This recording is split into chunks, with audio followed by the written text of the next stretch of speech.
I was an asshole. I think honestly, from 14 to 17, I think I was mentally insane. Like there was something wrong with me. My enlistment date was 9/11. Like I was swearing in.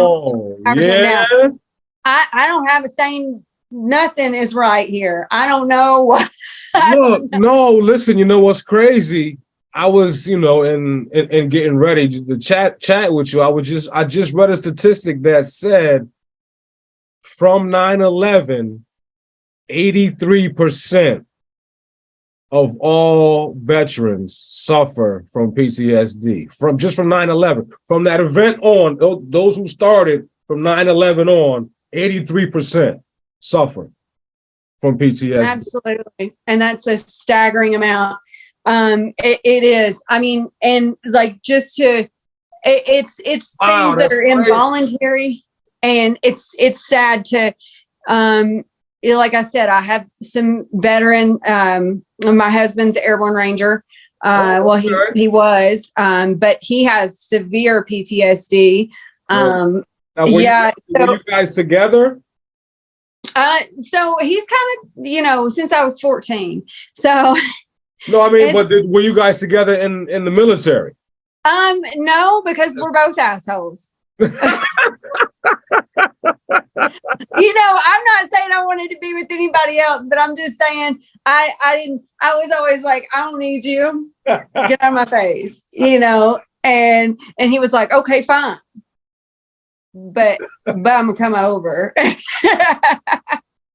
Yeah, I don't even know how, like, he's a persistent person. When he wants something, he's because I was not, I was a hard catch. Yeah. I was not having it.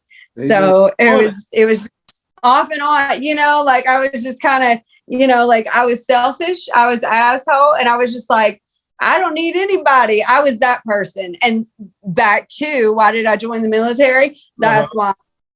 Because I was like, I don't even need y'all. And then I was in basic training, writing my parents going, yeah, I need y'all. I love you, my mama. I love my mama so much. And my mom is like OG status. I mean, we got like, you can call her and be like, hey, I need you to get the laundry done. And she knows what to do. You know what I'm saying? Like she is OG all the way. But especially what I put her through in those 3 years, I'm telling you, but that was what I did. And then I remember 9/11. Oh, she was just distraught. You couldn't console that woman, like, oh my God, they're sending you to war. I'm like, I haven't even been to basic, Mom. Calm down. I think they'll train me first, But shit, as a parent, you don't know any of that. That's your first thought, like, oh shit, she just enlisted, shit just broke out, she's going. Right. Yeah, that's exactly what happened. She was like, can you take it back? I'm like, no, the deal has been made. I'm gone.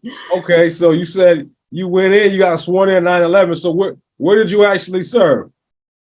I went to basic training, Fort Jackson, South Carolina, and then I went to Fort Lee, Virginia.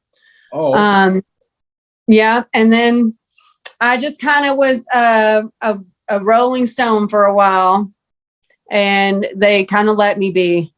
I'm not going to lie. I'm not kidding you when I say I was an asshole. Like I just kind of did what I did my own thing, but I always, I maxed out the military. Yeah, I was, I just kind of did. I'd be like, yeah, okay, but I'm going to do this. You can tell me what you think you want me to do, but I'm going to do what I want to do. I don't know why they even let me get away with it. Like, I don't know how this shit happens to me, but I shit you not, like, I just like, sometimes I just like, it just happens. I don't know. I was just kind of like, I'm going to do this. And then I did all the, I was a combat lifesaver for my unit. I was, I did the unit retention counselor. I was a fitness instructor for our unit because I maxed our PT test, and I was the only one in the unit that had the PT test maxed. So that was, like I did a lot and I made us look good. So I think that's why they were like, whatever.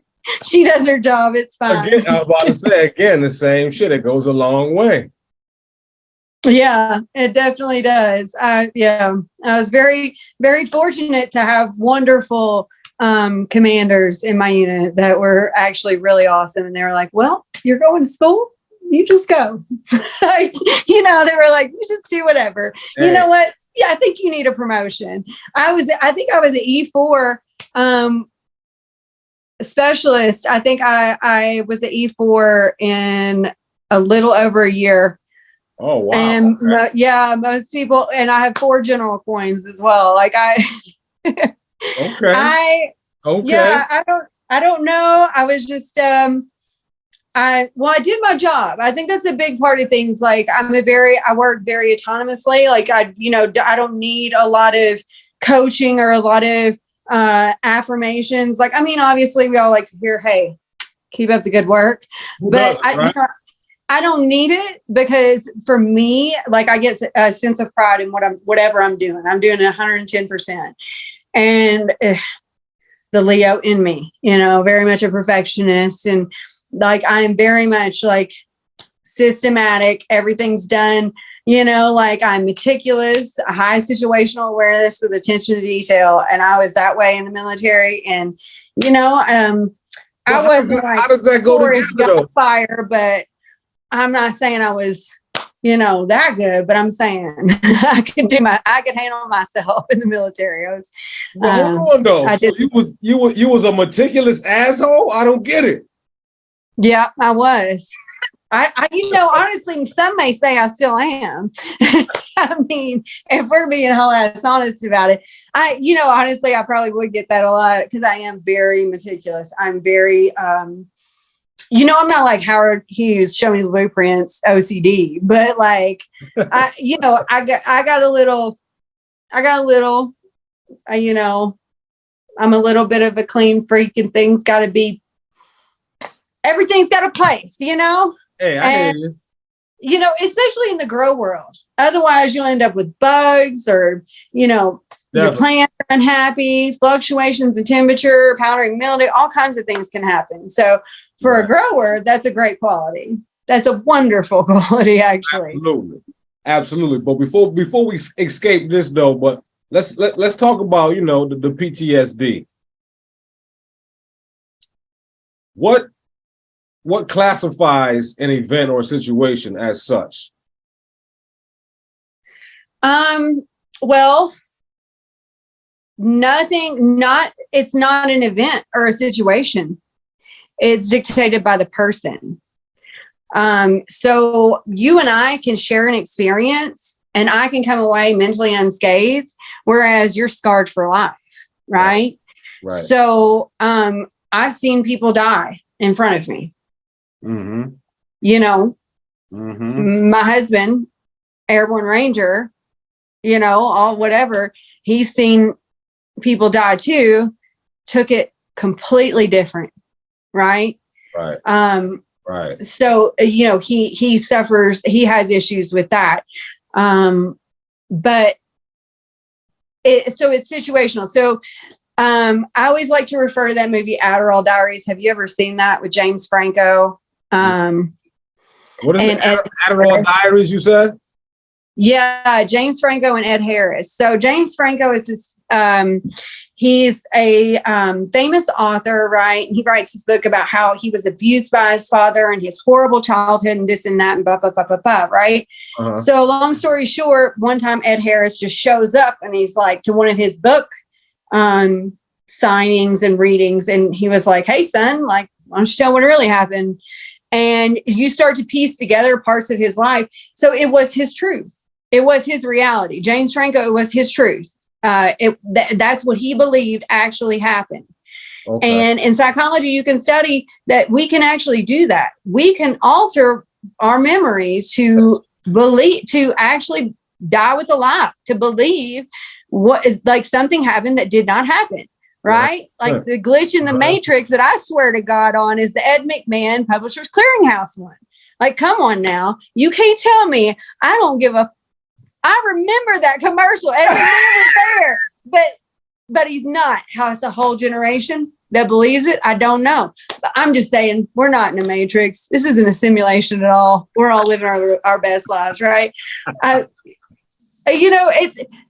every situation, is experienced differently by each person, right? So we all process events differently. Okay. So like for me, what resonated about that movie was the fact that when you see what actually happened, like as it did flashbacks throughout the movie, you see that Ed Norton, oh my God, Ed Harris. I did not say that. But you see that he was actually a very great father. And he really loved his son. And he didn't do nothing out of character I wouldn't have done. In fact, I probably would have done worse because I got a wooden spoon that's been in my family for 4 generations. I'll take it across that ass real quick. Like, I don't care how old you are. I'll do a little throat chop, get you down, and then I'll beat your ass anyways. Listen, it's a rule. Like, that's something like we all have to think about, right? We all have to think about how you never know how your words, perception is reality, right? So you never know how your words are going to be taken. You never know how somebody's going to take a situation. And some people can experience more things than others, right? So some people are just built to be bruised and never broken. Right. And then other people, are brittle fucking spirits. Right. And it's crazy. Some people are built to be bruised, but from those bruises, it just makes them so much stronger. Right. As crazy as that may seem, as crazy as that may seem. Absolutely. Because, and that's something that I think comes with, the type of person that you're talking to, because it doesn't have to even be we all have our own trauma and we all have our own shit that we all got our own shit. I got mine, Real now. Yeah. And it's something we just have to learn a way that we can cope. And whether we're diagnosed with PTSD, it could be something as simple as watching your dog get hit when you're little. Right. And that could create trauma for you. Right. And it could bring stress later in your life. Right. So, I mean, there's varying degrees, and we see it with, they call it something different now, multiple personality disorder, dissociative personality disorder, I believe, or something like that.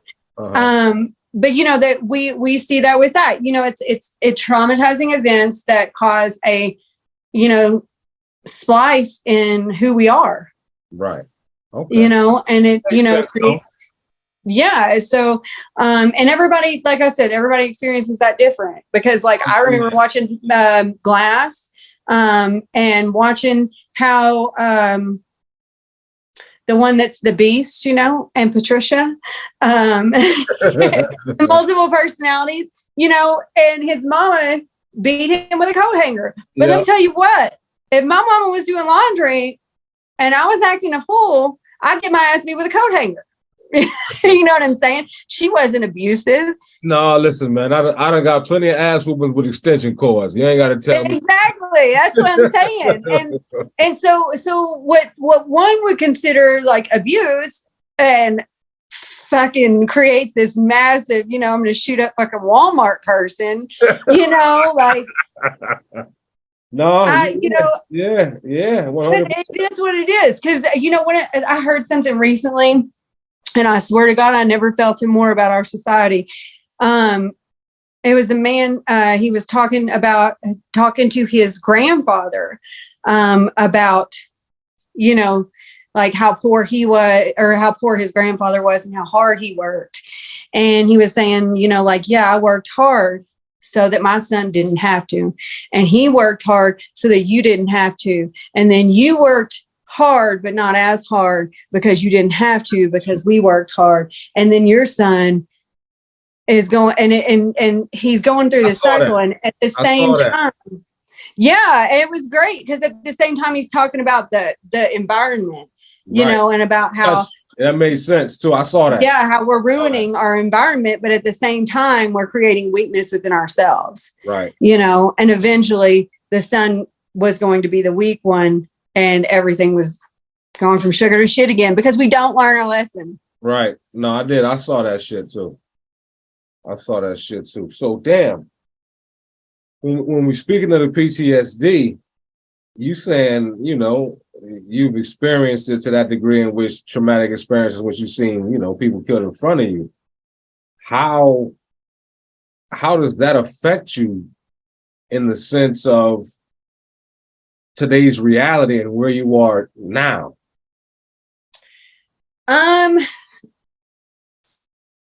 Honestly, I think that for me,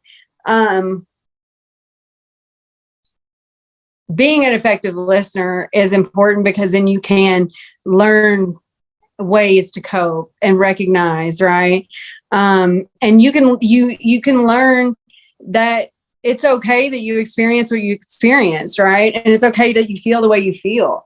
Right. And you know, that acceptance of pain, you know, because we're all going to have pain, right? That acceptance of pain right there is a way to start moving towards healing, right? Healing from that trauma. And that's something that we have to be open, right? And what helps us be open? What helps us be creative? Open your mind, free your mind. Exactly. What relaxes us? What did we do when I was sweating bullets before this all started? Free your mind. Exactly. Free your mind. Exactly. No, so, you know, helping with that, you know, just, and then, you know, learning, okay, well, this is how I'm feeling, and not, you know, happy, sad, angry, but I feel frustrated, right? Which is maybe making me a combination of sad and angry, because frustration can be, you know, expressed in more than one way. So using descriptors like that, and what better way to be creative and learn some new words, right? Absolutely. I just feel like it's definitely just like the catch-all. Yeah. So now, you said you have your medical card, right? I do. Now, do you believe that all vets should be entitled to medical cards? Absolutely. I don't even think it should be. You know, obviously not all will want to, but I think it should be available. Yes, absolutely. Just like, you know, a lot of different medical services are available to veterans, that should be one as well. Yeah. And it shouldn't really be questioned, right? I think to like have to, to have to prove like you went through some traumatic shit. Like I would be like, okay, look, bitch, you go over there. Yeah, and that's just it. Like it's crazy. It's crazy. Like yeah, like I was like we just like again like like you were saying before, state to state here in Connecticut, we're just now passing a law for as far as our vets in which they can get free, like I think it's free 30-day in care and 90-day out, but that's just now being passed. Yeah. How crazy is that? It's insane. And then just as soon as you think we've taken steps forward, we'll take 100 freaking steps back. It's insane how, you know, I mean, it's all on who's in charge, right? And it sucks, but it's like we gotta. I hate to say it like this. I'm gonna sound crass. I'm gonna bring out my asshole, but I'm like, you know, all these fuckers are going to die soon anyways. All the racist assholes that are, you know, misogynistic, fucking, you know, shitty ass old white dudes. No offense, but a full offense. You know, taking my rights away, take Fuck it, you. you know, yeah, like, you know, it's insane to me. Like, but anyways, I kept thinking in my head, like, they're going to die soon. It's okay. We can make it. We can make it. But somehow this generation, this Gen Z, like resurgence has happened. And some of the things that I see and hear, I mean, it's crazy. You know, I'm just like, why are you guys going backwards? Why are we going backwards? Right. You know, 100. But hopefully with enough people on board and social acceptance, right? Well, that's, you know what? It's funny because now socially, it's kind of getting, I probably say, you know, I don't want to, it's about 37-40% to where it's kind of being like accepted socially to the extent where people are kind of embracing it and accepting the whole situation. Absolutely. And I love that now this, or at least here in Colorado, you know, like my daughter will have a friend over or something like that, and or friends, multiple, whatever. And, you know, obviously our house smells good and very aromatic in here. It smell like that good lemon. Yeah, exactly. So, you know, they come in and they're just like, it's sweet. And, you know, it's not like a big deal. It's like, right. You know, because when's the last time you had a drink in front of a kid? Why is that okay? And I get it with the smoke, like you don't want to inhale smoke, but if I'm, you know, like, it shouldn't be a big deal. It shouldn't be a big deal. No, not at all. And we'll get there. We'll get there. We just got to, like, you got to stick with that shit. You know, like it's the second you let up, it'll go from sugar to shit in 2.5. Oh, definitely. Definitely. But look, with all that being said, right, let's move in a different direction for a little bit. Let's dig into growing. Right? Now, we there's all different, you know, aspects of it, but let's first talk about the compliance and the grow techniques that you have to deal with in your region. So you know who's got a good? Oklahoma. Oh yeah? Oh hell yeah. The motherfuckers, they're like, here's a license. Have fun, grow what you want, sell it to who you want. I don't give a shit. Really? Like, it is a wild, wild fucking west there. I love it. In Oklahoma? Yes, that's why so many people have moved to Oklahoma, is because is that new? Is that new? 2020. Oh yeah, because see, I had a buddy who actually one of my co-hosts for the show is not with us tonight, but he actually ended up getting popped on his way back from Oklahoma, in Oklahoma, should I say.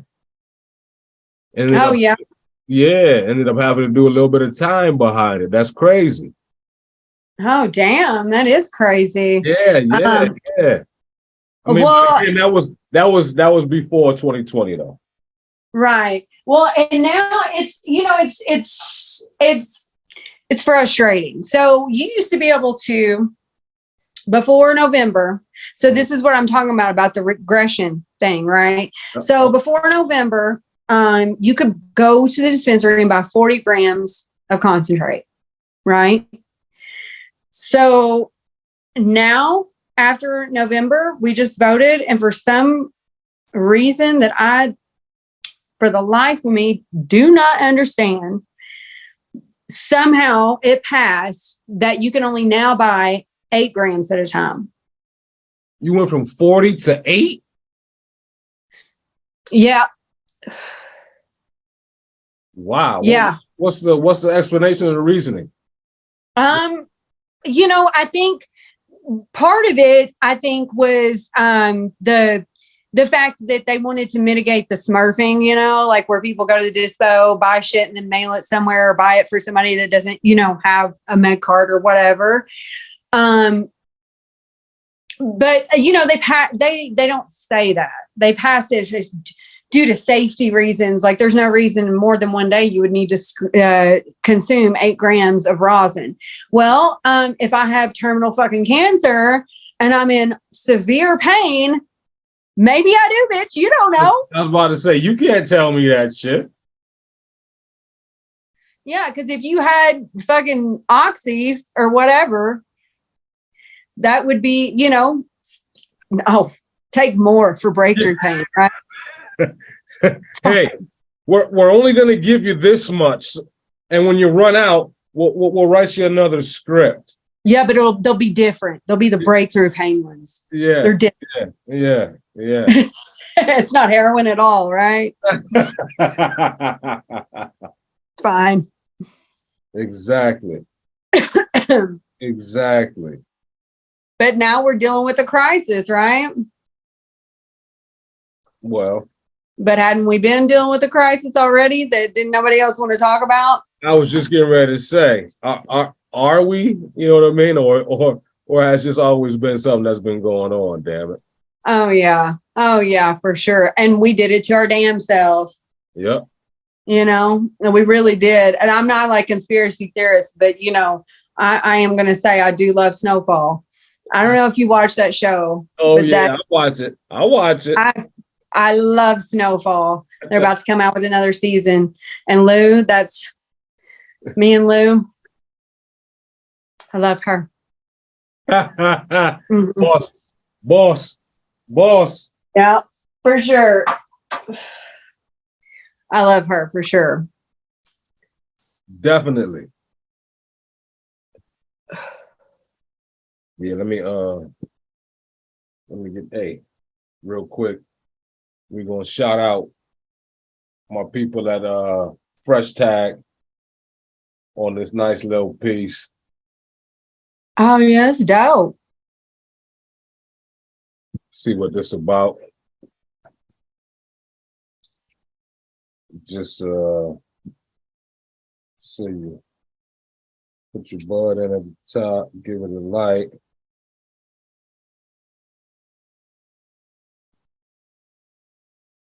And then she just blow out at you.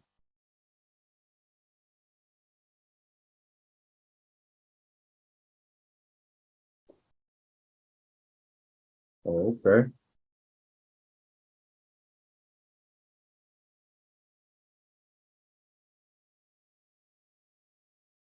Yeah.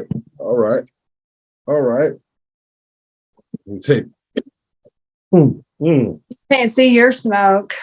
I'm over here like, can you see me? I should have had my card up here. That's what I should have done. Oh, don't worry. Where we at? Where's she at? Are we gonna break into her next? Oh, I love it. We gonna break into her next. So okay. And continuing on with growing. So how long have you been growing? 10 years. 10 years? Damn. Yep, 10 years. So legally 8, but 10 total. What piqued or interested you in beginning to grow? Well, we grew up with a garden. I've always grown, just not weed, and you just figure a plant out. It's like figuring a person out, they all got their own likes, I call, well, most of them are she's, but I don't know if you even see all this. They're all she's, let's be honest. Yeah, they are some bad bitches. Yeah. So, I have a love for plants in general. Obviously they feed us, they give us air to breathe, they process our bullshit. You know what I'm saying? Like, think about it. They give us life. Yeah. Because without plants, how the hell would all our carbon? I mean, hell, they can't even keep up because we keep cutting them all down and chopping them all out of the way to build some more shit that we can't even support, Right. Like, that's a whole nother podcast though. but yeah, that's I just have a love for plants as a whole. So I think that I just kind of fell into it. To be honest, like whole ass transparency here. I actually did not grow. My husband grew. Okay. And he went to jail for some dumb shit, like selling a friend a fucking ounce of weed, and it was some bullshit, and the dude set him up. And yeah, anyway, so my husband went to jail, and we had these plans, and I'm like, what the fuck do I do with these sons of bitches? Like I'm over here, like, I don't know what I'm doing. What is how, like you got to mix all this shit. Like, I don't know what I'm doing. So okay. I just kind of like took it back, and I'm over here. And I'm over here talking to him, like, get our little call, and they listening, Yeah. I'm just like, how do I deal with these tomatoes? And then I'm just like, my eye is hurting, and I'm telling him, and he's like, I keep talking about my eye hurting, and he's like, I was like, I got the dirt in my eye. He was like, that's not dirt, that's bat shit. And I was like, oh God, I got pink-eyed for bat shit, for the kids of dirt in my eye. And it was just a bad conversation. And after that, I decided that I should not ever find myself in that position again. And so, being the person that I am, I was like, I'm going to go ahead and learn how to actually do this, in case this happens again, or, it's a longer term thing than I want it to be. Right. So out of necessity, I guess. Okay. So now, with that being said, I mean, take us through your grow process. I mean, first and foremost, indoor or outdoor, what's your preference? I mean, both have their value. So talk to me. Obviously, like if you want to know, like me, like what is my preference, right? It's going to be like, I want to have just like, like 6 little babies that I take care of myself, but like OPC life, that's not a reality. It's more like 60,000 little babies that you're taking care of yourself. So honestly, like outdoor, you're going to always soil, substrate, or cocoa. You're not really hydro outdoor. That would just kind of be like fields of water. That doesn't even make sense. So nor do we have the resources here at high elevation desert, but so like for me, my favorite is to just have like a little boutique that I can like baby them. And I'm big on seeing what genetics can do. So when I start to kind of like pheno hunt and figure out what I want, I will buy my seeds or whatever from, like I usually, like I go reputable, exotic genetics. I love Altitude Farms. Here is, Red is a great grower, and he has some really great strains, local strains that he's bred himself.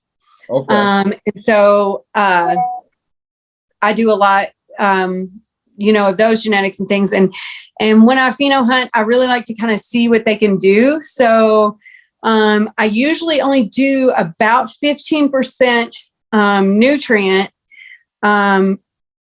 feeds for the first run, because I want to know what that plant can do by itself. Okay. And then I can tailor my nutrient feed to like give the plant exactly what it needs, because then I know like, okay, like I saw that it needed, more nitrogen, like I need to up, like this nutrient, that nutrient, so on and so forth. So for me, it's like, I'm always going to use a microbial, always. Right. There's a lot on the market. Everybody has their preferences. Mammoth has a great microbe. I hate to say microbial mass. Probably my husband's gonna kick my ass for saying that. Not literally, but I'm just saying like. But it is very good. I use it even on my house plants and everything. Royal Night Nutrients has Microbial Magic. It's a really good product as well. So yeah, that's I'm always going to use a microbe. I use it. Honestly, if you use that, you don't have to use a lot of things like rooting hormones and things like that. Okay. So like when you're cloning. So yeah, then, as I'm going through and seeing with the plant, seeing which cause I love seeds because first of all, they grow so symmetrically. And I just love nature in that way, that it would be able to grow something so perfectly and balanced. Mm-hmm. It's just amazing. But what's great is like they're sisters, right? They're not twins, they're sisters. Right. So they're going to have different characteristics. Like you have crosses, a lot of crosses now. And sometimes like, just like you can look more like one parent than the other, that can be true in strains. So even if you have a pack of seeds that even all came from the same mother, right? It can be six totally different strains, or not strains. I'm sorry. Six totally different like phenotypes within that, like where it's, each one of them has a different quality, looks different, smells different, tastes different. So I think that part is just like a super cool part of what I do. And then, from there, once I kind of have a strain down, I will, use my regular, feed mix that I use. And I use powdered nutrients. So like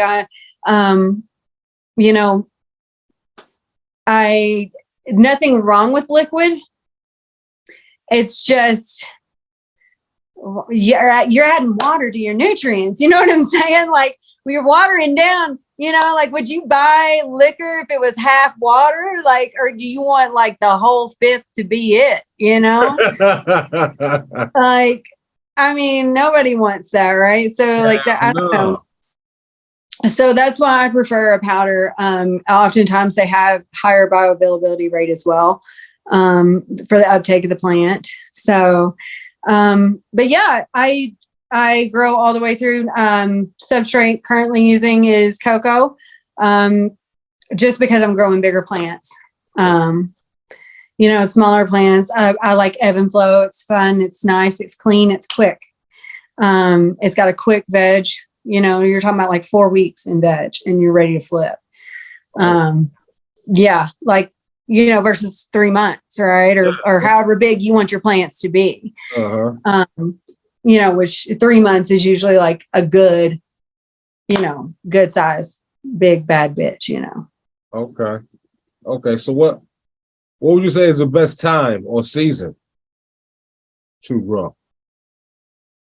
It depends on where you live.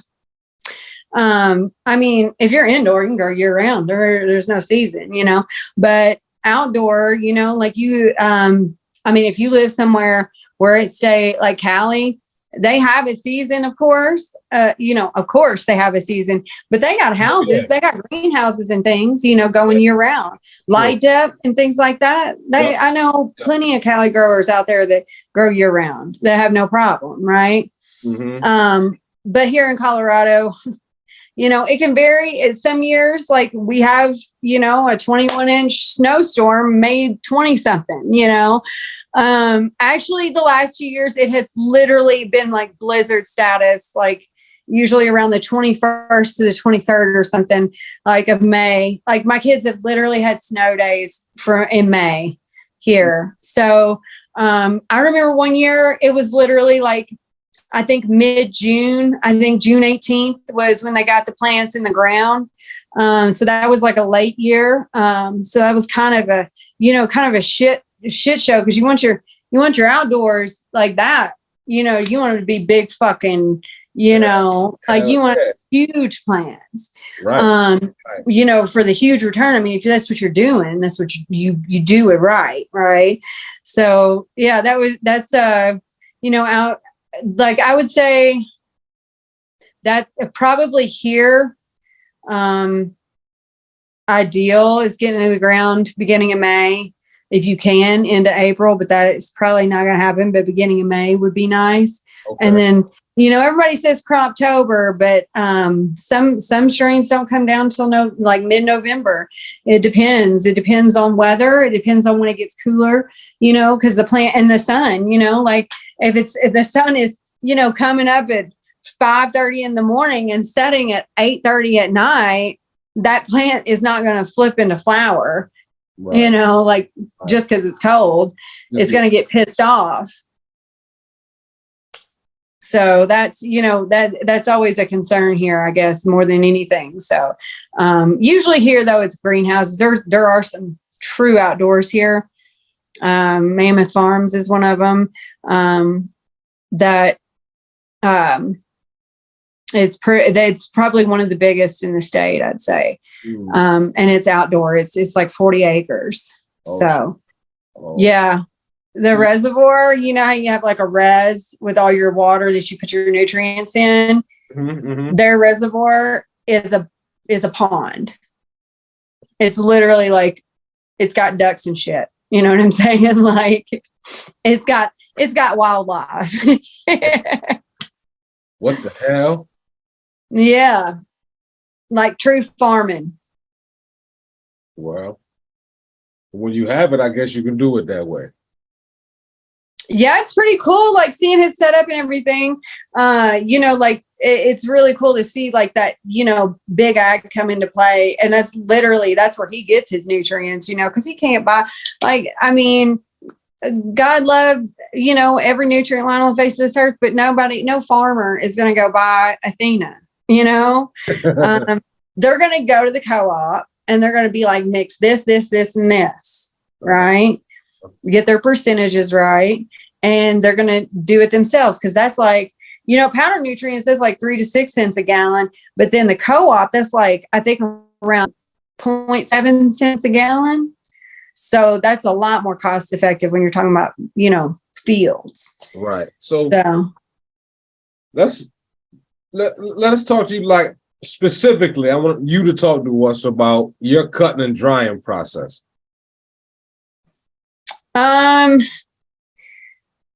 What I currently do, so it all depends on the size. I've done I've managed a variety of grows. So a variety of methods, Okay, what would you say your average grow is? So like let's say average indoor grow. You're looking at maybe like each zone being around harvesting around 30 to 50 pounds per zone, right? Okay. So that type process, you cut the plant, obviously, and bag and tag, so you don't, if there's anything wrong with that plant, if that's plant's had powdery mildew, any issue, you never want to like just run plants by each other, right? So right. Just bag them, cut them, and you got like a metric tag on there. So it's bag and tag, is to carry it out, right? You take it in, and then there's a defanning process. And once it's defanned, or deleafed, people, whichever word you'd like to use. Once that process has happened, then it's hung, and harvest zones are, every zone that's harvested will have like batch numbers. So you have to keep everything, in order, in accordance with the batch number that it's with. Okay. So basically once you get through that whole process, everything's hanging to dry. Usually at that point, there's still other stuff to do. Like once you've got that done, then you're pulling stuff that's ready already, that's already been hanging, right? From harvesting a previous zone.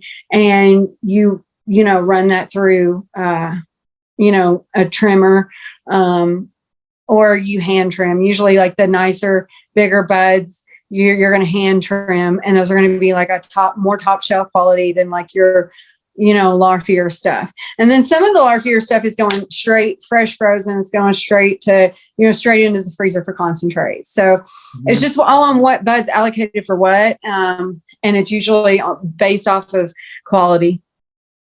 Okay. Okay. And with that being said, how do you How do you know, like, well, should I say, what are the tricks in producing the higher quality in the THC levels?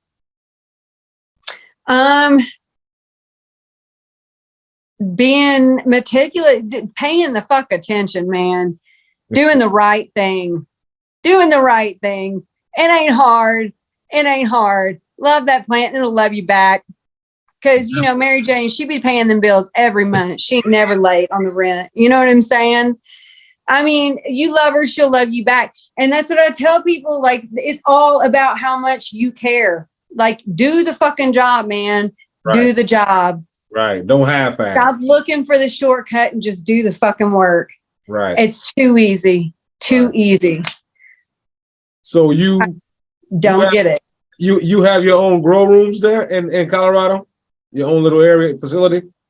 Yeah. So right now, I have my area. Yes, I have my own, and it's a smaller area because I have other things that I'm doing besides, you know, growing. Right. So I'm trying to get more like out of. I'm always going to probably, you know, love growing, but right. I'm trying to get more away from that side of it and more into what we talked about with the healthcare side of it and advocacy and working more with patients and things like that. So that's kind of, you know, where my passion shifted. So I still love the plant. I just want to share the information that I have about it. True passion is true passion. You can't hide that. Absolutely. 100% agree. You know what I mean? So, and let's go further now, because let's just talk about a little bit about the legalization. All right. Let's go pros and cons. It depends what you do for a living, right? What you put me on the spot right now for? I mean, obviously we know the cons, okay? Every black market motherfucker will be out of job. That's the con. You know what I'm saying? I'm just saying that's what it is. So that's the con. Now, pro. True. Well, and research. The con has been the same narrative, which is why it's taken us damn till 2023 to get where we are. Right. Yeah, this is true. You know what I mean? Yeah, but I mean, obviously the pros are, you know, research, medical research. You know, and there's a lot of good that can come from it. And, you know, I think that expanding on that and getting people what they need and like just creating a healthier population as a whole, all of that could happen with the, you know, legalization, with the federal legalization of marijuana, because then we could find out what the benefits really are, and it could be documented and proven. Now, with all that being said, how much, you know, how much of a role do we really think this government is gonna play or is playing in this whole cannabis industry? Well, you already know. That's who's running the fucking show, man. I mean, what do you mean? You already know the biggest fucking drug dealer is the United States government. Always has been. But that's just the thing, though, and I think that's more the hang up, right? Because, like you say, shit, we all fucking know that's the biggest drug cartel in the world, right? Mm-hmm. With just pharmaceuticals alone, which is why they keep that shit going. But now, think about it though, they already have that, right? And if now they try to like take over and monopolize the cannabis, yeah, holy shit, where are we going after that? Yeah, I mean, and that's kind of what we have to do is protect our culture, right? Protect our cannabis culture, our community, and what it is to us, because we can't allow them to turn it into a pressed pill that's like we all got a little dab pill here and there. I'm not talking about that. I'm saying like, it's this synthetic CBD that they've already tried to start doing. It's like, why are you messing up a good thing? CBD is, efficiently grown and cost effective. And you shouldn't be having to come up with synthetic ways to produce CBD, So it's, it's the same thing. We just have to protect that culture, protect what it is, protect the plant itself, and make sure that it's done the right way, that it's legalized correctly. I mean, with the legalization of it though, right? Is it going to bring down the value? Oh yeah. Absolutely. It already has, where it has, think about it, man. I remember a time where I would buy for con bud, like I'm from the South. We have that dirt shit for some time, and then to get the con bud, you know what I'm saying? That was like $60 for like a nug, like one nug. Nug, you make it last, but still it was just. You mean to tell me they ain't have no real bud in Louisiana? Oh yeah. It just took a little time. It took a little time getting there. It took a little time. That's all. Wow. You mean them hot boys ain't having popping back then? Oh, I'm sure they did. But I was they're in the city. I was in the fucking sticks. I was in the sticks. Oh shit. Okay. All right. Now we spoke a little bit about it before, but let's talk about the whole recreational versus medical aspect of situation in the cannabis world. Like we were saying before, to go in anywhere medically and not be granted, it's almost like a clearance, right? Opposed to recreational. What are we doing? Yeah, we not the right thing. What we should be doing. Well, and I honestly, like I said, I think that if you want to consume, hey, it's just like I said, like anybody can have a drink at the end of their day. It should be seen as the same thing, right? But there are medicinal purposes to it, and there's a way to produce different things that are like specifically for a condition, so like Phoenix tears, for example, are for like terminal cancer patients, like the severe pain, right? And so those things should you or I consume Phoenix tears? I mean, yeah, we probably go on a little trip though, like we're gonna go down the rabbit hole to Wonderland for a little while because that shit is strong, exactly. So, should there be some things that are for medical use only? Absolutely. But that's with everything, right? Oh, right. Exactly. 100%. 100%.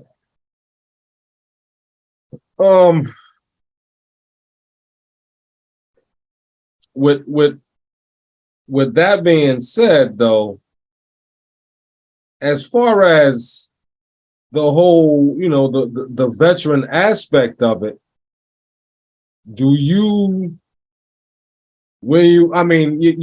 spoke about it before in relation to the vets, but when you do grow, do you find yourself looking for that population or? Well, yeah, I mean, absolutely, because that is my population, right? That's who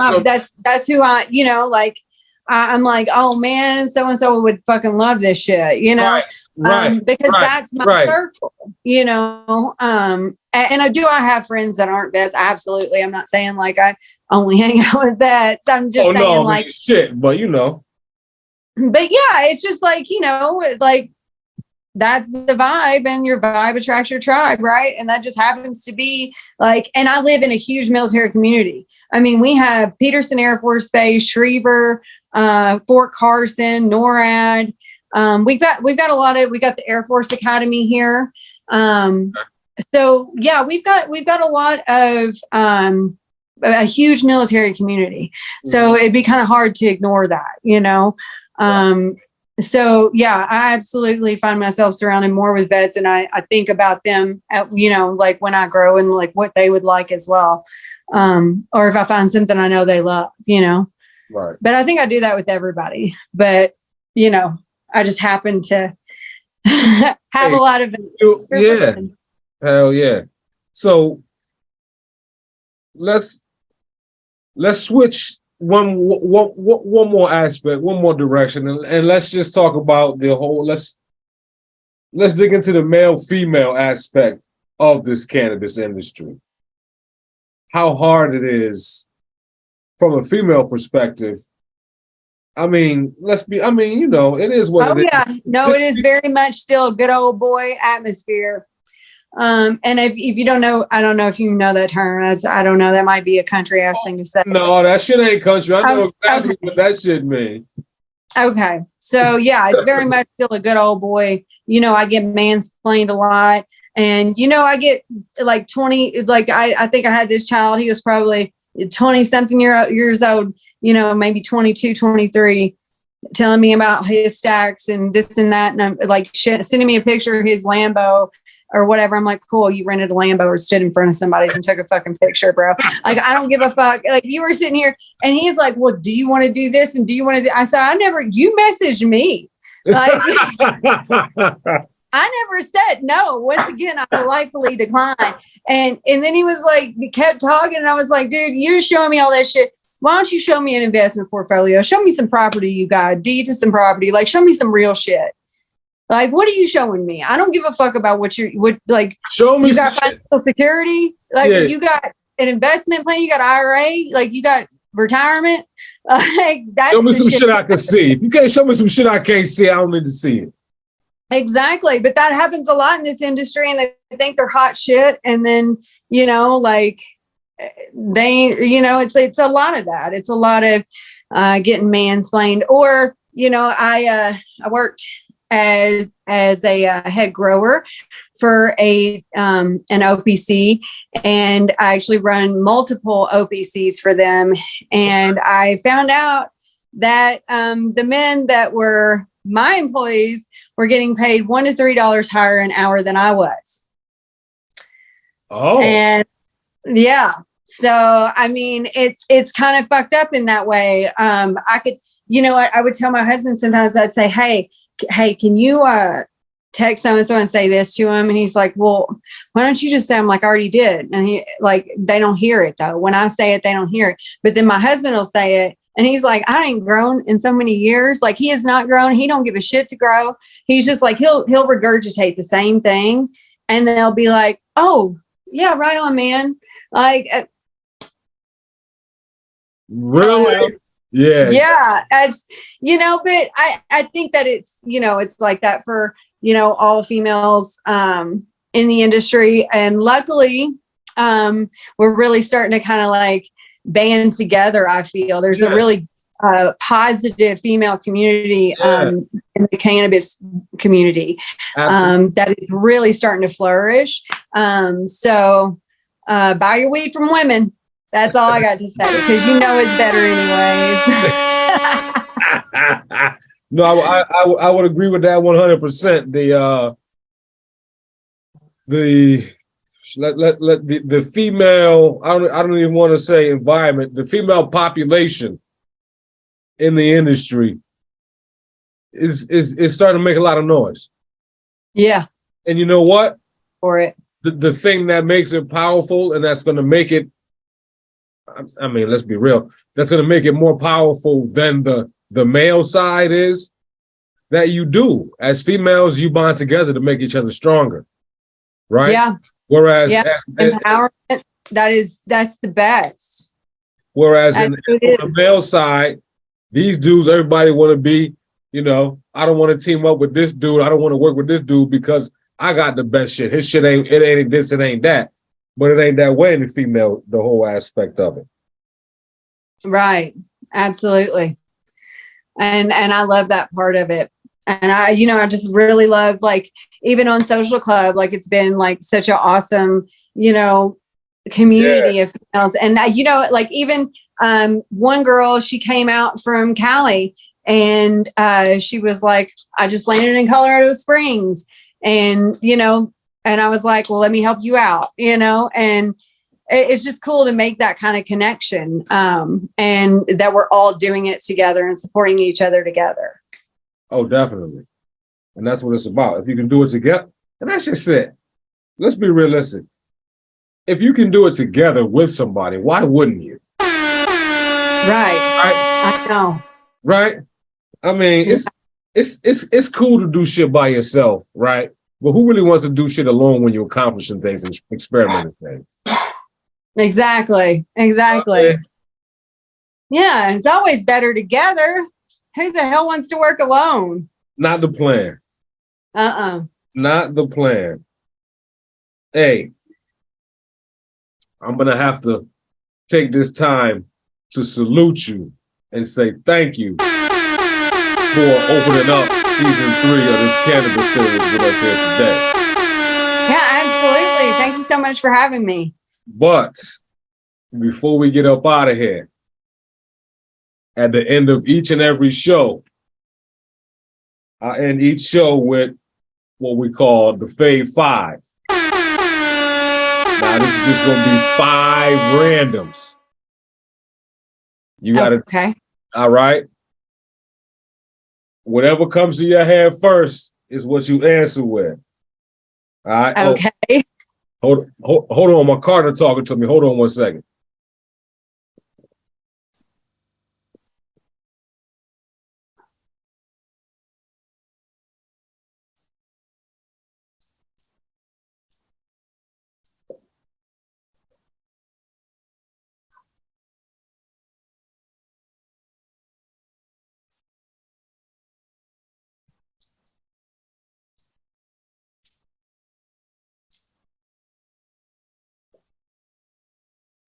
Smoke break.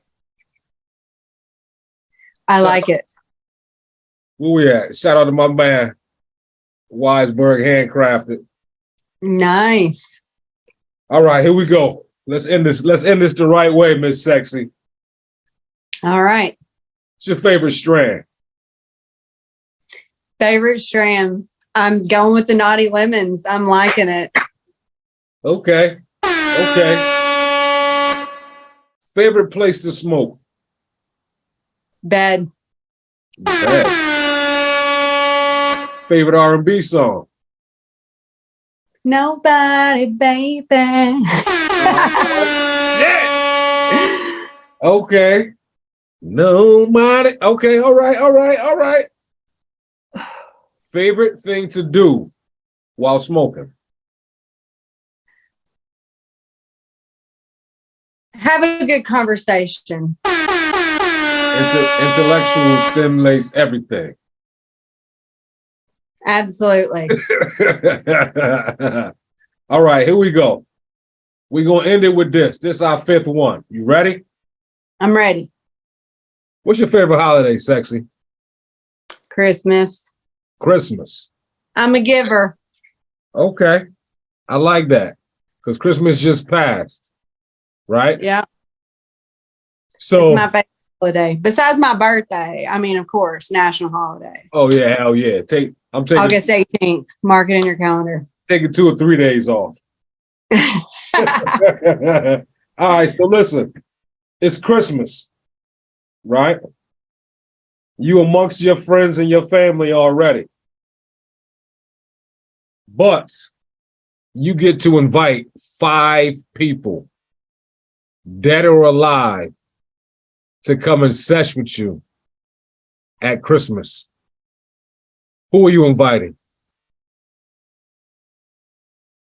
Probably